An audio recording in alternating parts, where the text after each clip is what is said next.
Writer, filmmaker, professor. At age 29, he's already a creative triple threat, spreading the power of art to new generations through a language they can understand. You can be in prison and read it, you can be in school and read it, you can be on the streets and read it, you can be in college and read it. All the while breaking a few rules. I want to show them this is what a professor can look like. This week on African Voices, meet Zimbabwean-born MK Asante Jr.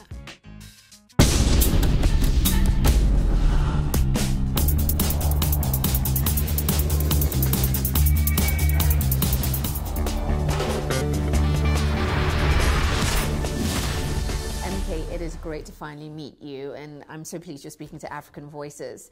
I want to start at the very beginning. Your parents are American, but you were born in Zimbabwe. How did that happen? My dad was born in rural Valdosta, Georgia. My mom was from Brooklyn, New York, and in the 80s, they decided that they wanted to pick up and move. They were in America. They wanted to pick up and move and go to Zimbabwe. Zimbabwe at the time was newly independent, newly liberated. There was a lot of new energy there.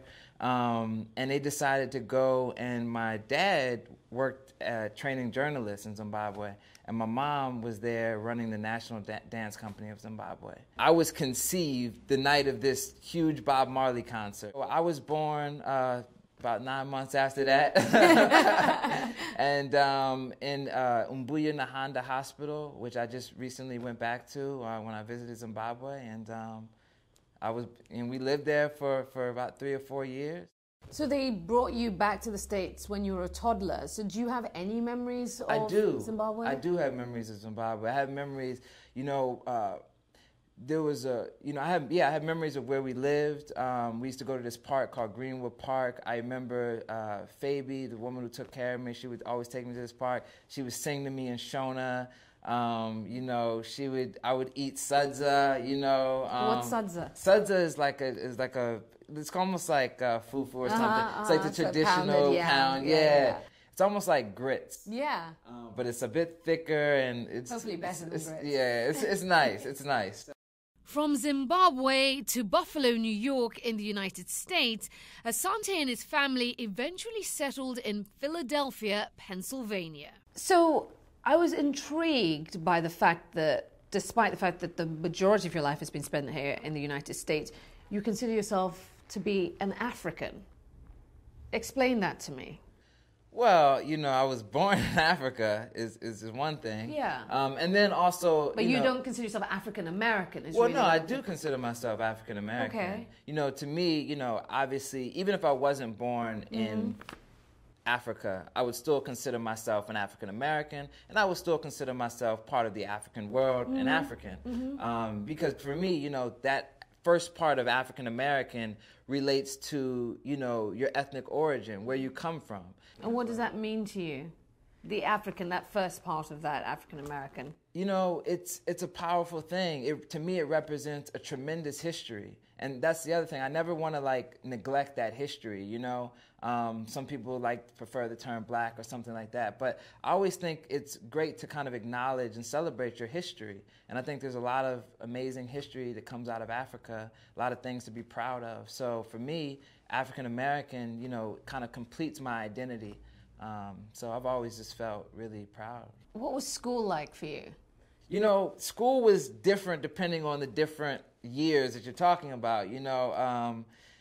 The other thing that was happening is my brother had a significant influence on me. I mean, when I was growing up, especially as a preteen and as a teenager, my parents had less and less influence on me. How much older? He's about 5 years older than me. And he's the smartest person I've ever met in my life. He's the most intelligent person I've ever met in my life. He's just amazingly gifted. It was an interesting experience because my brother always gravitated toward the street life. He always gravitated toward what was going on in the streets. And he got into trouble. Yeah, and he got into trouble because of it.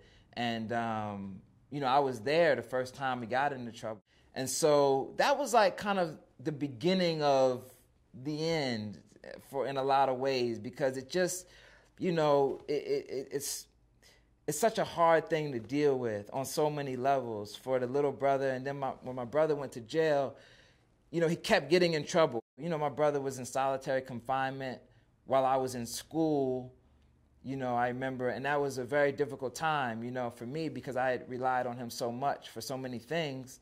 And I can't even talk to him. He's in solitary confinement. So I can only imagine what's going through his mind. He's in there for first it's 30 days, then it's 60 days. And it's like, man, so I start acting out. Were you disruptive? I know you were suspended. Were you kicked out of school? Yeah, I was kicked out of 2 schools. You know what? You know, first it was just disruptive. You know, I was being disruptive. I had a lot of anger too, you know, do all these things that were happening, you know, and my brother's arrest also affected my family, you know.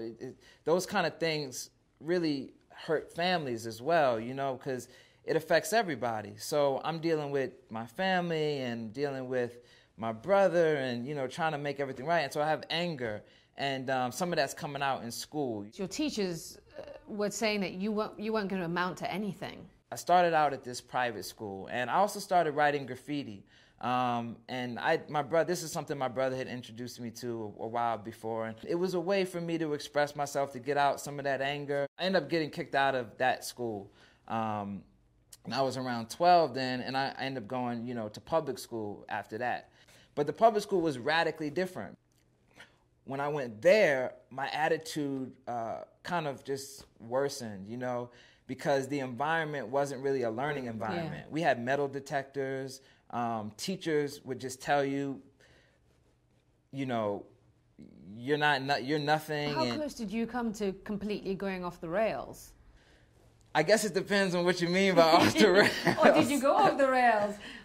I mean, were you ever arrested? I was arrested. I was arrested once, and that was like a pivotal moment in my life, actually, because I felt so ashamed, you know. I felt like I let down everyone in my family. What did you do? I was hanging, you know, part of it is who you associate yourself with. And so I was hanging with people I probably shouldn't have been hanging with. And so we were getting into fights.